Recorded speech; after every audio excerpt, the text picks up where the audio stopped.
জাতীয় স্মৃতিসৌধে প্রধান বিচারপতির শ্রদ্ধা, কেন্দ্রীয় শহীদ মিনারে ভাষা শহীদদের স্মরণ, ৭০ আইন কর্মকর্তার পদত্যাগ। স্বাভাবিক হতে শুরু করেছে থানার পরিস্থিতি, সড়কে শৃঙ্খলার কাজে ফিরছেন ট্রাফিক সদস্যরা, আছেন শিক্ষার্থীরাও। মালবাহী ট্রেন দিয়ে সচল হলো রেল যোগাযোগ, কাল ছুটবে লোকাল, 15 আগস্ট আন্তনগর আর 17 আগস্ট মেট্রো রেল। ব্যাংকে বাড়ছে গ্রাহক উপস্থিতি, লেনদেন, রেমিটেন্স বাড়বে চলতি সপ্তাহেই, নোট বাতিলকে গুজব বলছেন সংশ্লিষ্টরা। এবং রাশিয়ার মাটিতে ইউক্রেনের হামলায় জবাব দেবে মস্কো, তুরস্কে চলছে তুমুল লড়াই, কিয়েভে দুজনের মৃত্যু।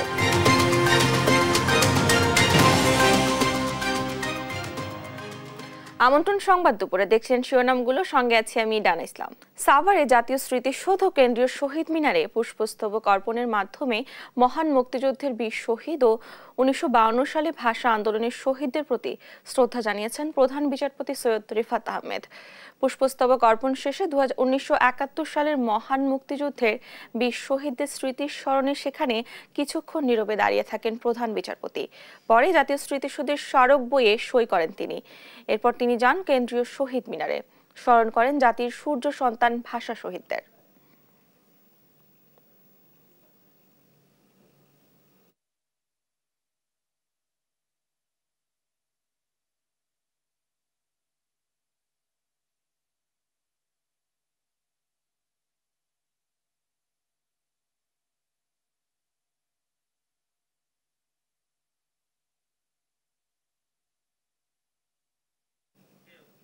অ্যাটর্নি জেনারেল কার্যালয়ে 215 আইন কর্মকর্তার মধ্যে আরও 70 জন পদত্যাগ করেছেন। সাম্প্রতিক ছাত্র জনতার অভ্যুত্থানের মুখে সরকার পতনের পর বিভিন্ন দপ্তর থেকে পদত্যাগের হিড়িক পড়ে। সোমবার ডেপুটি অ্যাটর্নি জেনারেল ও সহকারী অ্যাটর্নি জেনারেলদের মধ্যে 70 জন পদত্যাগ করেন। এর আগে গেল বুধবার প্রথমে অতিরিক্ত অ্যাটর্নি জেনারেল শেখ মোহাম্মদ মোরশেদ পদত্যাগপত্র জমা দেন। এরপর attorney general AM Amin Uddin পদত্যাগ করেন। বৃহস্পতিবার অতিরিক্ত অ্যাটর্নি জেনারেল ব্যারিস্টার মোহাম্মদ মেহেদী হাসান চৌধুরী এবং SM মুনির পদত্যাগ করেন।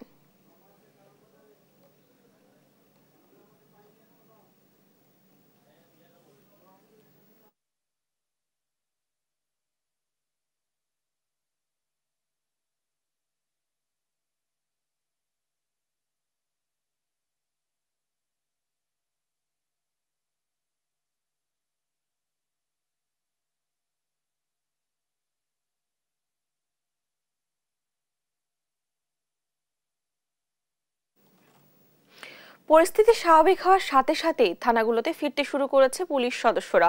ইতিমধ্যে চালু হয়েছে জরুরি নাগরিক সেবাগুলো। বিস্তারিত থাকছে রিপোর্টে। অস্থিরতা কেটে যাওয়ায় থানায় ফিরছেন পুলিশ সদস্যরা। চালু হয়েছে অনলাইন অফলাইন GD, পুলিশ ভেরিফিকেশনের মতো জরুরি নাগরিক সেবা। তবে নাগরিক নিরাপত্তায় পুলিশি টহল এখনো পুরোদমে শুরু করা যায়নি। সেনাবাহিনীর সাথে একত্রে ক্ষুদ্র পরিসরে চলছে টহল। আমরা আগের মতোই অনলাইন GD বা আমাদের ডিটি অফিসের যে কার্যক্রম সেগুলো হচ্ছে। টহল পার্টি সীমিত আকারে সেনাবাহিনীর সাথে হচ্ছে। এখনো পুরোপুরিভাবে টহল পার্টিটা চালু হয় নাই, তবে অতি সত্বর আজকে বা কালকের মধ্যেই হয়ে যাবে সেটা। সেবা চালু হলেও এখনো থানায় সেবা নিতে আসা মানুষের সংখ্যা ছিল হাতে গোনা। তবে সেবা পাওয়ায় খুশি তারা। আমি আসলাম, আমার একটা ID কার্ড হারানো গেছে, এই জন্য আসলাম। ওই স্যারের কাছে আসলাম, স্যারে সুন্দরভাবে করে দিল। আন্দোলনে ব্যাপকভাবে ক্ষতিগ্রস্ত থানাগুলোতে এখনো কার্যক্রম শুরু করা যায়নি। বিদ্যুৎ, পানির ব্যবস্থা সহ প্রয়োজনীয় সংস্কারের পরই কার্যক্রম শুরুর আশা করছেন কর্মকর্তারা। নাফিয়া ফারজানা, দেশ টিভি, ঢাকা। সড়কে শৃঙ্খলা রক্ষায় ফিরেছেন পুলিশ সদস্যরা, তবে এখনো কাজ করছেন শিক্ষার্থী, স্বেচ্ছাসেবক সহ সাধারণ জনতা। এই পরিস্থিতি জানাতে সরাসরি যুক্ত হচ্ছেন সহকর্মী শিউলি রায় তমা। তমা, সড়কের সার্বিক চিত্র কেমন দেখছেন?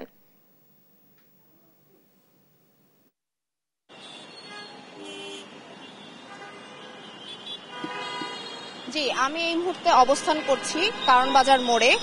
এখানে আপনি আমার পিছনে যদি দেখেন তাহলে হচ্ছে গিয়ে এখানে সার্বিক পরিস্থিতি, এখন বর্তমান পরিস্থিতি সেটা হচ্ছে আমার পিছনে আপনি দেখতে পাবেন যে ট্রাফিক পুলিশরা তারা হচ্ছে গিয়ে তাদের যে দীর্ঘ 8 দিন পরে তারা যে হচ্ছে গতকালকে হচ্ছে স্বল্প পরিসরে হচ্ছে তারা কিছু কিছু জায়গায় হচ্ছে গিয়ে ডিউটি রত ছিলেন, হচ্ছে মানে তাদের হচ্ছে গিয়ে সড়কের যে যানজট নিরসনের দায়িত্বে, এবং হচ্ছে আজকে হচ্ছে ট্রাফিক বিভাগের প্রতিটা মোড়ে মোড়ে এবং প্রতিটা পয়েন্টে পয়েন্টে হচ্ছে গিয়ে ট্রাফিক পুলিশ মোতায়েন আছে এবং তারা তাদের হচ্ছে গিয়ে দায়িত্বটা পালন করে যাচ্ছে। পাশাপাশি আপনি যদি দেখেন যে পুলিশকে সহযোগিতা করার জন্য শিক্ষার্থীরা কিন্তু যে একটা মানে গেল কয়েক সপ্তাহ হচ্ছে কি এক সপ্তাহ হচ্ছে কি শিক্ষার্থীরা যেভাবে ট্রাফিক আইনগুলো হচ্ছে গিয়ে মেনে চলছিল, হ্যাঁ, মানে জনসাধারণদের, তো সেই হচ্ছে গিয়ে সেটার পরিপ্রেক্ষিতে হচ্ছে কি আজকেও পুলিশদের পাশাপাশি হচ্ছে আপনার শিক্ষার্থীরা তারা তাদের হচ্ছে কি দায়িত্বটা পালন করে যাচ্ছে। পাশাপাশি হচ্ছে গতকাল এবং আজকে রাস্তার পরিস্থিতি বলতে পারেন হচ্ছে গিয়ে ঢাকা শহরের যে চিরচেনা যে হচ্ছে গিয়ে চিত্র, সেটা যে যানজট, সেই যানজটটা আসলে হচ্ছে তীব্র মাত্রায় হচ্ছে গিয়ে যানজট দেখা যাচ্ছে এবং জনসাধারণের মনে মানে সার্বিক পরিস্থিতি নিয়ে যে জনসাধারণরা যে একটা মানে ভয়ভীতি এবং আতঙ্কের মধ্যে ছিলেন যে রাস্তাঘাটে পুলিশ নেই এবং তাদের যে নিরাপত্তা, সেই নিরাপত্তার হচ্ছে গিয়ে তাদের যে কন্ট্রোলিং জিনিস সেটা যখন তারা হচ্ছে গিয়ে সেই পরিস্থিতিটা কোনোভাবে। ধন্যবাদ আপনাকে। সড়কের সার্বিক পরিস্থিতি জানাচ্ছিলেন আমাদের সহকর্মী। কোটা আন্দোলনকে কেন্দ্র করে 3 সপ্তাহের বেশি বন্ধ থাকার পর সারা দেশে ট্রেন চলাচল শুরু। রেলওয়ে কর্তৃপক্ষ জানায় ভোরে মালবাহী ট্রেন চলাচলের মধ্যে দিয়ে স্বাভাবিক হয়েছে ট্রেন যোগাযোগ। মঙ্গলবার থেকে চলবে স্বল্প দূরত্বের মেইল, লোকাল ও কমিউটার ট্রেন। বৃহস্পতিবার থেকে দেশের বিভিন্ন রুটে চলবে সব ধরনের আন্তনগর ট্রেন। অনলাইনে আগাম টিকিট বিক্রি শুরু হবে বিকেল 5টা থেকে। কোটা সংস্কার আন্দোলন সংঘাতে রূপ নিলে গত 18 জুলাই ট্রেন চলাচল বন্ধ হয়ে যায়।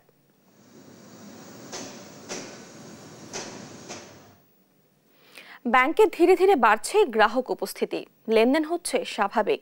এখন একজন গ্রাহক দিনে তুলতে পারছেন 2 লাখ টাকা। পরিস্থিতি স্বাভাবিক হলেই দেওয়া হবে গ্রাহকের চাহিদা মতো। রেমিটেন্স বাড়বে চলতি সপ্তাহেই। জোরদার করা হয়েছে ব্যাংকের নিরাপত্তা ব্যবস্থা। বিস্তারিত ইফতেখার রেজা রিপোর্টে।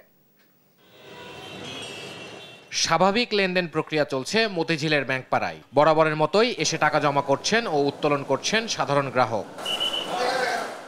প্রয়োজনে নগদ টাকা উত্তোলন ও জমাদান চললেও কাঙ্ক্ষিত অঙ্কের টাকা পাচ্ছেন না বলে অভিযোগ করছেন গ্রাহকরা। পরিবেশটা একদম স্বাভাবিক। আমি টাকা জমা দিতে আসছি, হাতে কিন্তু বেশি সময় নেই, 10-15 মিনিট, তাও দিতে পারতেছি। সাংসারিক প্রয়োজনে আমি কিছু টাকা তুলতে আসছি, আমার কাছে স্বাভাবিকই মনে হয়েছে, কোনো ঝামেলা নেই। পুরো টাকা তুলতে পারি নাই, 2টা চেক নিয়ে আসছিলাম, আমি 1,20,000 টাকা মাত্র তুলতে পারছি। দ্রুত এই সমস্যার সমাধানটা হয়ে যাক, যেন আমাদের ভোগান্তিটা কম। এদিকে সোনালী ব্যাংকের মতিঝিল শাখার জেনারেল ম্যানেজার জানান, চলমান পরিস্থিতিতে সামাজিক নিরাপত্তা বজায় রাখতে গ্রাহককে 2 লাখের বেশি টাকা দেওয়া হচ্ছে না। অ্যাকচুয়ালি এটা তার হলো সংকট না, এটা হচ্ছে নিরাপত্তার বিষয়টা সামনে রেখে। কারণ আপনি টাকাটা নিয়ে বাইরে গেলেন, টাকাটা যদি বেহাত হয়ে যায় তখন তো এটা একটা ক্রাইসিস সৃষ্টি করবে। আবার হচ্ছে দেশের মধ্যে যেসব ঘটছে, আপনি যদি নগদ টাকা বেশি উত্তোলন করে এইসব কর্মকাণ্ডে মানে টাকা ব্যয় করেন, তো সেক্ষেত্রেও তো এটা বুস্ট আপ হবে। এই 2টা বিষয় সামনে রেখে আসলে একটু নিয়ন্ত্রণের চেষ্টা করা হচ্ছে। এ সপ্তাহের মধ্যে রেমিটেন্স প্রবাহ বাড়বে বলে আশাবাদ ব্যক্ত করেন এই ব্যাংক কর্মকর্তা।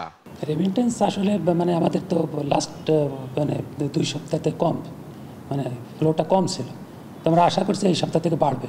তা আজকে তো মানে শুরু হলো, এটা কাল পরশু বোঝা যাবে। দেশের নোট বাতিলের বিষয়টি গুজব বলে উড়িয়ে দেন শফিকুল ইসলাম। পরিস্থিতি স্বাভাবিক হলে গ্রাহকের চাহিদা মতোই লেনদেন করা হবে বলেও জানান এই ব্যাংক কর্মকর্তা। ইফতেখার রেজা, দেশ টিভি, ঢাকা। দেশের নানা সংকটে আইনশৃঙ্খলা বাহিনীর পাশাপাশি মাঠে দেখা যায় বিএনসিসির সদস্যদের। সড়কে শৃঙ্খলা ফেরানো সহ পরিষ্কার পরিচ্ছন্নতায় নিরলস কাজ করছেন তারা। প্রশিক্ষিত এই বাহিনীটিকে দেশ গড়ার কাজে আরও সম্পৃক্ত করার সুযোগ আছে বলে মনে করেন রেজিমেন্ট কমান্ডার। বিস্তারিত দেখুন কাজী শাহেদের প্রতিবেদনে। ব্যস্ত সড়কে শৃঙ্খলা ফেরাতে কাজ করছেন বিএনসিসির সদস্যরা। সড়কে ট্রাফিক পুলিশের উপস্থিতি বুঝতে দিচ্ছেন না তারা। বিএনসিসি থেকে আমাদের এখানে কাজ করার নির্দেশ দিয়েছে, সেজন্য আমরা কাজ করতেছি। আর মানুষের উপকার করে আরো বেশি ভালো লাগে। এখানে খুব সুন্দর পরিবেশ আছে, মানুষ আমাদের কথা শুনছে, আমরা খুব সুন্দরভাবে এখানে কাজ করছি। ট্রাফিক পুলিশ নেই, তাতেও কোথাও বেগ পেতে হচ্ছে না পথচারীদের। বিএনসিসি সদস্যদের এমন দায়িত্ব পালনকে ইতিবাচক হিসেবে দেখছেন নাগরিকরা। এরা মনোযোগ দিয়ে কাজ করছে এবং খুব সুন্দর কাজ হচ্ছে। দেখেন চারদিকে গাড়ি টাড়ি যেমন ট্রাফিক করে, ঠিক মনে হচ্ছে এরা অনেক দিনের জানা। ছেলে মেয়ে সমানভাবে কাঁধে কাঁধ মিলিয়ে ওরা যে কাজটা করছে, এটা আমাদের ট্রেনিং প্রাপ্ত ট্রাফিক পুলিশরাও করেন। আমি সত্যিই নিজে আজকে খুব গর্বিত। দুর্যোগে বিএনসিসি সদস্যদের ভূমিকা থাকে। এই প্রশিক্ষিত শিক্ষার্থীদের দেশ গড়ার কাজে লাগানোর সুযোগ আছে বলছেন রেজিমেন্ট কমান্ডার। তাদের যে এফিসিয়েন্সি আমরা সরজমিনে দেখলাম যে এরকম অভূতপূর্ব। তো আমি মনে করি যে এই ক্যাডেটদেরকে আমরা যদি অদূর ভবিষ্যতে বিভিন্ন ধরনের কাজে যদি প্রত্যক্ষভাবে নিয়োজিত করতে পারি, তাহলে তাদের যে উৎসাহ সেই উৎসাহ দিয়ে এবং তাদের যে উদ্দীপনা এগুলো দিয়ে তারা অনেক ভালো কাজ করতে পারবে। সারা দেশে 5টি রেজিমেন্টে প্রায় 3,500 বিএনসিসি সদস্য এখন দায়িত্ব পালন করছেন। কাজী শাহেদ, দেশ টিভি, রাজশাহী। দেখছেন সংবাদ দুপুর। সচিবালয়ে কথা বলছেন ধর্ম উপদেষ্টা আফম খালিদ হোসেন। সরাসরি চলে যাচ্ছি সেখানে। আমরা কতটুকু নিতে পারি এই ব্যাপারে আমরা পরবর্তী সিদ্ধান্ত নেব। আইনি উপদেষ্টা আমি নূরুল সরকার, যমুনা টেলিভিশন। আমার দুটো প্রশ্ন। প্রথম প্রশ্ন হচ্ছে যে হাতিটা যখন হজে যান তখন অন্য দেশের তুলনায় আমাদের দেশে শুধুমাত্র বাংলাদেশ বিমান ব্যবহার করার কারণে প্রায় 1 লাখ টাকার উপরে বেশি লাগে বা তারও কম বেশি জায়গা। তো আপনারা এখানে অন্য কোনো পরিবহনকে যুক্ত করবেন কিনা বা হাজিদের। সচিবালয়ে কথা বলছিলেন ধর্ম উপদেষ্টা। আমরা এতক্ষণ সরাসরি যুক্ত ছিলাম সেখানে। সারা দেশের পথ প্রান্তর দেয়াল ও বিভিন্ন স্থাপনা রঙিন হয়ে উঠেছে শিক্ষার্থীদের রং তুলিতে। দেয়ালে দেয়ালে বৈষম্য বিরোধী গ্রাফিতি। শহীদদের স্মরণে 24-এর স্বাধীনতার চিত্র তুলে ধরে বৈষম্যহীন রাষ্ট্র গড়তে চান শিক্ষার্থীরা। সহকর্মীদের পাঠানো তথ্য চিত্রে সালমা জাহানের ডেস্ক রিপোর্ট।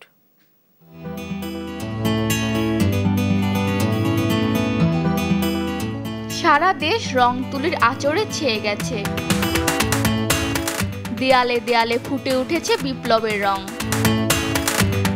জুলাই গণহত্যা, আমরা হিন্দু বা মুসলমান যেমন সত্য, তার চেয়ে বেশি সত্য আমরা বাঙালি, মোরা আকাশের মতো বাধাহীন সহ অনেক গ্রাফিতিতে ছেয়ে গেছে পথে প্রান্তর। এসব চিত্রের দেখা মিলে ময়মনসিংহের টাউন হল, জিলা স্কুল, নতুন বাজারে। 24-এর স্বাধীন বাংলাদেশের বার্তা নতুন প্রজন্মের কাছে পৌঁছে দিতে এমন উদ্যোগ জানিয়েছেন শিক্ষার্থীরা। আমার এই কাজগুলো খুবই ভালো লাগছে, দেশটা অনেক সুন্দর করে সাজানো হচ্ছে।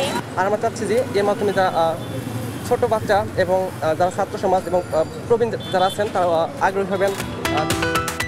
খুলনার দেয়ালে দেয়ালে দ্বিতীয় স্বাধীনতার ছাপ ফুটে উঠেছে সাধারণ শিক্ষার্থীদের গ্রাফিতিতে। নগরের শিববাড়ি মোড় থেকে পাওয়ার হাউস মোড় পর্যন্ত 1 কিলোমিটার রাস্তা জুড়ে গ্রাফিতি করেছে সাধারণ শিক্ষার্থীরা। 4টা দেওয়াল আমরা চেষ্টা করছি পুরো জার্নিটা তুলে ধরা। এর পাশাপাশি আমরা চতুর্থ যে দেয়ালে বাংলাদেশের যে ঐতিহ্যগুলো, পুরানো ঐতিহ্যগুলো ছিল, সেই ঐতিহ্যগুলো ফুটায় তোলার চেষ্টা করছি।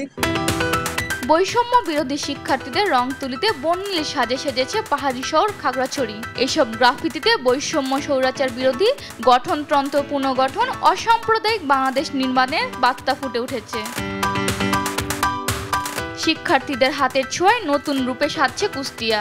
শিক্ষার্থীরা বলছেন তাদের হাত ধরেই নতুন বাংলাদেশকে চিনবে বিশ্ব, গড়বেন তারা বৈষম্যহীন রাষ্ট্র। এখানে মূলত আন্দোলনে যা যা ঘটেছে, যেমন মুগ্ধর বিষয়, সব মানুষ যখন পিছিয়ে গিয়েছিল শুধুমাত্র সেই বুক চিতিয়ে দাঁড়িয়েছিল আবু সাইদ। আজকে তার রক্ত ঝরার জন্য আমরা সব এখানে ছাত্রছাত্রীরা বিভিন্ন গ্রাফিটি তৈরি করছি। রংপুরের পথঘাট রঙে রঙে রঙিন হয়ে উঠেছে। কেউ রং তুলিতে ফুটিয়ে তুলেছে মসজিদ, মন্দির, গির্জা, কেউ আঁকছেন তারুণ্য, কেউ বা বাংলাদেশের জাতীয় পতাকা। 18-র যে তারুণ্য, যে সাহস, উদ্দীপনা, সেসব কিছু আবার এদেশের বুকে বারবার নেমে আসুক। মূলত আমরা এখানে প্রতিবাদী একটি চিত্র তুলে ধরেছি। শিক্ষার্থীদের হাত ধরেই দেশ হবে সোনার বাংলাদেশ, জরাজীর্ণতা কাটিয়ে উন্মোচন হবে নতুন দিগন্ত। সালমা জাহান, নিউজ ডেস্ক, দেশ টিভি। দেখছেন সংবাদ দুপুর।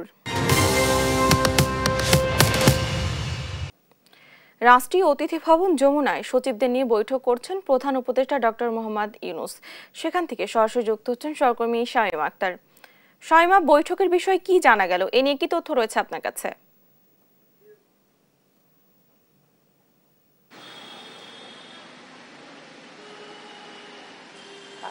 ডানা, আপনাকে ধন্যবাদ। আপনি জানেন যে গত 8 আগস্ট যখন প্রধান উপদেষ্টা হিসেবে ডক্টর মোহাম্মদ ইউনূস শপথ গ্রহণ করেছেন, তারপর থেকে কিন্তু তিনি কর্মব্যস্ত দিন কাটিয়েছে। আমরা দেখেছি যে তার পরদিন সকালেই তিনি শহীদ মিনার সহ জাতীয় স্মৃতিসৌধ গিয়েছেন শ্রদ্ধা নিবেদন করতে মুক্তিযোদ্ধাদের স্মরণে। এরপর তিনি গিয়েছিলেন হচ্ছে রংপুরে, অর্থাৎ শহীদ আবু সাঈদের গ্রামের বাড়ি, এবং তার কবর জিয়ারতের পর কালকে তিনি হচ্ছে আরও 2 জন উপদেষ্টার শপথের জন্য বঙ্গভবন ছিলেন। কিন্তু আজকে যে কর্মদিবস শুরু হলো, এই কর্মদিবসের সকাল থেকে তিনি প্রথমেই সেনাপ্রধানের সঙ্গে বৈঠক করেছেন। তিনি এখন যেখানে থাকছেন রাষ্ট্রীয় অতিথি ভবন যমুনাতে, এবং তারপর আজ সকালবেলা 11টার পরে কিন্তু তিনি একটি সভা করছেন। যে তার অধীনে আমরা জানি এ পর্যন্ত প্রায় 25টি মন্ত্রণালয় আছে। এই 25টি মন্ত্রণালয়ের তার মধ্যে রয়েছে, এখানে আমরা যতটুকু জানতে পেরেছি ইতোমধ্যে মন্ত্রিপরিষদ বিভাগের সচিব, প্রতিরক্ষা মন্ত্রণালয়ের সচিব, সশস্ত্র বাহিনী বিভাগের সচিব, শিক্ষা মন্ত্রণালয়ের সচিব, সড়ক পরিবহন ও সেতু মন্ত্রণালয়ের সচিব, খাদ্য মন্ত্রণালয়ের সচিব, গৃহায়ন ও গণপূর্ত মন্ত্রণালয়ের সচিব, ভূমি সচিব, বস্ত্র ও পাট মন্ত্রণালয়ের সচিব, কৃষি মন্ত্রণালয়ের সচিব, বিজ্ঞান ও প্রযুক্তি মন্ত্রণালয়ের সচিব, রেল মন্ত্রণালয়ের সচিব, জনপ্রশাসন মন্ত্রণালয়ের সচিব, বিদ্যুৎ জ্বালানি ও খনিজ সম্পদ মন্ত্রণালয়ের সচিব, নৌ পরিবহন মন্ত্রণালয়ের সচিব, পানি সম্পদ মন্ত্রণালয়ের সচিব, মহিলা ও শিশু বিষয়ক মন্ত্রণালয়ের সচিব এবং দুর্যোগ ব্যবস্থাপনা ত্রাণ মন্ত্রণালয়ের, তথ্য ও সম্প্রচার মন্ত্রণালয়, প্রবাস কল্যাণ মন্ত্রণালয়, বাণিজ্য মন্ত্রণালয়, শ্রম ও কর্মসংস্থান মন্ত্রণালয় এবং সংস্কৃতি মন্ত্রণালয়, বেসামরিক বিমান চলাচল মন্ত্রণালয় সচিবগণ কিন্তু ইতোমধ্যে এখানে ঢুকেছেন এবং তাদের সাথে তিনি মিটিংটি করছেন। এবং আমরা যতটুকু দেখেছি যে আসলে এখানে কেবল যে মন্ত্রণালয়ের সচিবরা এসেছেন তা কিন্তু না, ওই সকল মন্ত্রণালয়ের যিনি গুরুত্বপূর্ণ যা পদে আছেন তাদের সবার সাথে আজকে তিনি সভা করছেন। এবং আপনি জেনে থাকবেন যে এই মন্ত্রণালয় কিন্তু তার হাতে রয়েছে। আমরা জানি যে রাষ্ট্রের সংস্কারের জন্য এই সরকার গঠিত হয়েছে, এবং তারা যখন প্রথমেই শপথ নেওয়ার পর বলেছেন যে আসলে রাষ্ট্রের সংস্কার করতে হবে এবং সেই সংস্কারের জন্য কি কি উদ্যোগ কিভাবে নিতে হবে সে বিষয়টি জানার চেষ্টা করছেন উনি। এর আগে আমরা আরও জানি যে বৈষম্য বিরোধী ছাত্র আন্দোলনের ফলে যে তারা যে আলটিমেটামগুলো দিয়েছিলেন তার মধ্যে সবচেয়ে বড় আলটিমেটাম ছিল যে আসলে বৈষম্য বিরোধী একটি রাষ্ট্র চাই, দুর্নীতিমুক্ত রাষ্ট্র চাই আমরা। সেই জন্য যে যে জায়গায় সংস্কার হবে প্রতিটি জায়গায় কিন্তু তারা সংস্কারের জন্য বদ্ধপরিকর, এবং সেইভাবেই আমরা দেখেছি যে প্রথমে সেনাপ্রধানের সাথে বৈঠক শেষে তিনি সচিবরা সবাই এসেছেন। আমরা আগে থেকেই জানতাম যে আজকে তিনি আরও 2-3টা কর্মসূচি তার মধ্যে রয়েছে। এর মধ্যে তিনি, আমরা যতটুকু শুনেছি যে রাজনৈতিক দলের নেতাদের সাথেও বসবে। আমরা এখন পর্যন্ত যেটা দেখছি যে আমরা দেখছি যে যমুনার সামনে রাষ্ট্রীয় অতিথি ভবন কিন্তু এই প্রধান উপদেষ্টার কেবলমাত্র যে বাসভবন তা কিন্তু না, এখানেই তিনি অফিস করবেন, অর্থাৎ তার কার্যালয় হিসেবে এই রাষ্ট্রীয় অতিথি ভবনটি ব্যবহার করা হবে। সেই দিক থেকে এখন কিন্তু আমরা দেখছি যে এই রাষ্ট্রীয় অতিথি ভবন কর্মচাঞ্চল্য ফিরে এসেছে। এবং আমরা যদি এ বিষয়ে আরও বিস্তারিত আপনাদেরকে জানাই তাহলে আপনাদেরকে আমাদের সাথেই থাকতে হবে। ডানা, এই ছিল রাষ্ট্রীয় অতিথি ভবন প্রধান উপদেষ্টা ডক্টর মোহাম্মদ ইউনূসের বাসভবন কার্যালয়ের সামনে থেকে সর্বশেষ তথ্য। শামীমা, ধন্যবাদ আপনাকে। রাষ্ট্রীয় অতিথি ভবন যমুনায় সচিবদের নিয়ে বৈঠক করছেন প্রধান উপদেষ্টা ডক্টর মোহাম্মদ ইউনূস। সেখান থেকে সরাসরি যুক্ত ছিলেন আমাদের সহকর্মী। এবার আন্তর্জাতিক প্রসঙ্গ। রাশিয়ার মাটিতে ইউক্রেনের হামলার কঠোর জবাব দেওয়ার হুঁশিয়ারি দিয়েছে মস্কো। হামলার 6 দিনের মাথায় এলো এই হুঁশিয়ারি। এদিকে রাশিয়ার কুরস্ক অঞ্চলে 30 কিলোমিটার ভেতরে ঢুকে পড়েছে যোদ্ধারা। তাদের প্রতিহত করতে প্রাণপণ চেষ্টা চালিয়ে যাচ্ছে পুতিন বাহিনী। এমন পরিস্থিতিতে ইউক্রেনের বিভিন্ন এলাকায় পাল্টা বোমা হামলা করছে রুশ বাহিনী। এ নিয়ে আরও জানাচ্ছেন আফরিন মৌ। দিন দিন আরও ভয়ঙ্কর হয়ে উঠছে রাশিয়া ইউক্রেন যুদ্ধ। এর মধ্যেই রাশিয়ার কুর্স্ক অঞ্চলের 30 কিলোমিটার ভেতরে ঢুকে পড়েছে ইউক্রেনীয় যোদ্ধারা। হামলা ঠেকাতে মরিয়ার চেষ্টা চালাচ্ছে রাশিয়া। ওই অঞ্চলে পাঠানো হয়েছে বাড়তি সেনা। এ অবস্থায় দুপক্ষের চলছে তুমুল লড়াই। এর মধ্যেই অঞ্চলটিতে বেশ কয়েকজন আহতের খবরও পাওয়া গেছে। রুশ প্রশাসন বলছে ইউক্রেনীয় বাহিনীর বেশ কয়েকটি সাঁজোয়া যানের অনুপ্রবেশ ঠেকিয়েছে তারা। 14টি ড্রোন ও 4টি ক্ষেপণাস্ত্র ধ্বংস করেছে অন্য অঞ্চলে হামলায় ব্যবহৃত ইউক্রেনের আরও 18টি ড্রোন ধ্বংসের দাবিও তাদের। তবে শুধু পাল্টা হামলাই নয়, রাশিয়ার মাটিতেই ইউক্রেনের হামলার কঠোর জবাব দেওয়ার হুঁশিয়ারি দিয়েছে মস্কো। তবে সামরিক বিশেষজ্ঞদের মতে রাশিয়ার ভেতরেই ইউক্রেনের আকস্মিক হামলা ক্রেমলিনের দুর্বলতার সামনে এনেছে। তবে রুশ প্রেসিডেন্ট ভ্লাদিমির পুতিন একে বড় ধরনের উস্কানি হিসেবে দেখছেন। এই পরিস্থিতিতে ইউক্রেনের বিভিন্ন অঞ্চলে হামলা জোরদার করেছে রুশ বাহিনী। এর মধ্যে কিয়েভে একের পর এক হামলায় বেশ কয়েকজন বেসামরিক হতাহতের খবর পাওয়া গেছে। এছাড়া পুতিন বাহিনীর 57টি ড্রোনের মধ্যে 53টি ধ্বংসের দাবি তাদের। দেশটির বিমান বাহিনী জানায়, ইউক্রেনের বিভিন্ন অঞ্চলে ধ্বংস হওয়া ড্রোনগুলির মধ্যে উত্তর কোরিয়ার তৈরি 4টি ক্ষেপণাস্ত্র রয়েছে।